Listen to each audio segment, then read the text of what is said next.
Disney, The Princess and the Frog. The Christmas Feast. Princess Tiana and Prince Naveen were celebrating their first Christmas together. Tiana had invited their family and friends to her restaurant for a Christmas Eve feast. She wanted Naveen to share in the tradition she knew and loved. "We might need to buy more ornaments," Tiana said. "As long as they're fit for a princess," Naveen replied. That week, he helped Tiana decorate her restaurant, made centerpieces, and put up a tree. But there was still more work to be done. Tiana needed to buy ingredients for Christmas Eve dinner, so she and Naveen headed to the market. "I can't wait to taste the feast you're going to make," Naveen said. "With my help, of course." "Well, we need quite a few things," Tiana said. "Let's see. First, we should get the vegetables." Tiana carefully looked through all the produce at the vegetable stall. She wanted to make sure she had the freshest ingredients for their Christmas feast. Next was the butcher shop, and then they finally stopped for some eggs and cheese. Finally, all Tiana needed was some powdered sugar for her famous beignets. "I think we'll have to make another trip," said Naveen as he struggled with a tower of parcels. "How many people are we cooking for?" "My mother, Charlotte, Big Daddy, your parents, and our friends from town, and the bayou. We'll be serving as many people as want to join us," Tiana said happily. "After all, the more the merrier." Tiana spent the next few days cooking and baking with Naveen by her side. For someone who didn't know how to chop a mushroom, "You've become quite an expert," Tiana told Naveen. "You taught me everything I know," Naveen reminded her.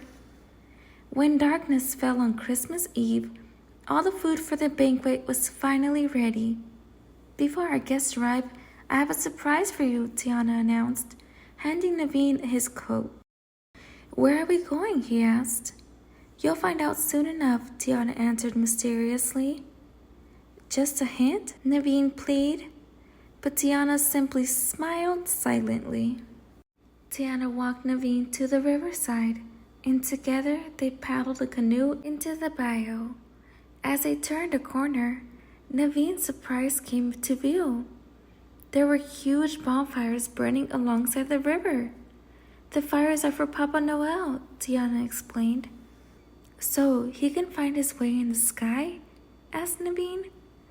Tiana laughed. "Papa Noel doesn't use a sleigh. He travels in a perigo. That's a flat-bottomed canoe, pulled by alligators. I hope he leaves the gators outside when he delivers the presents," Naveen exclaimed. Fog rolled in, and Tiana and Naveen paddled toward home. The folks along the river pointed excitedly at the couple's canoe. Through the mist, all they could see was the couple's red blanket. "Look," the river folks shouted. "It's him." They thought Tiana and Eve canoes belonged to Papa Noel.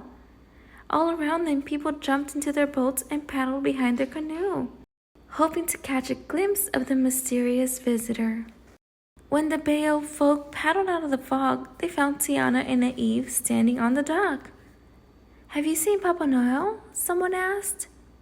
"We haven't, but since you're in town, would you join us for dinner? There's plenty to share," Tiana said.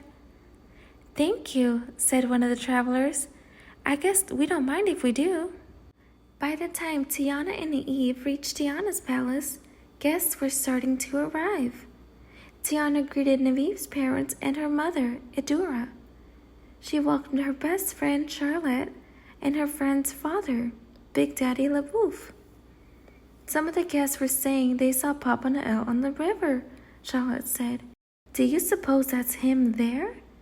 Tiana looked up and saw an elderly man in a red suit with other guests. She was curious, but she had to finish cooking and put on her party dress. In the dining room, Tiana's alligator friend, Lois, handed out parcels of sugared fruits and candy.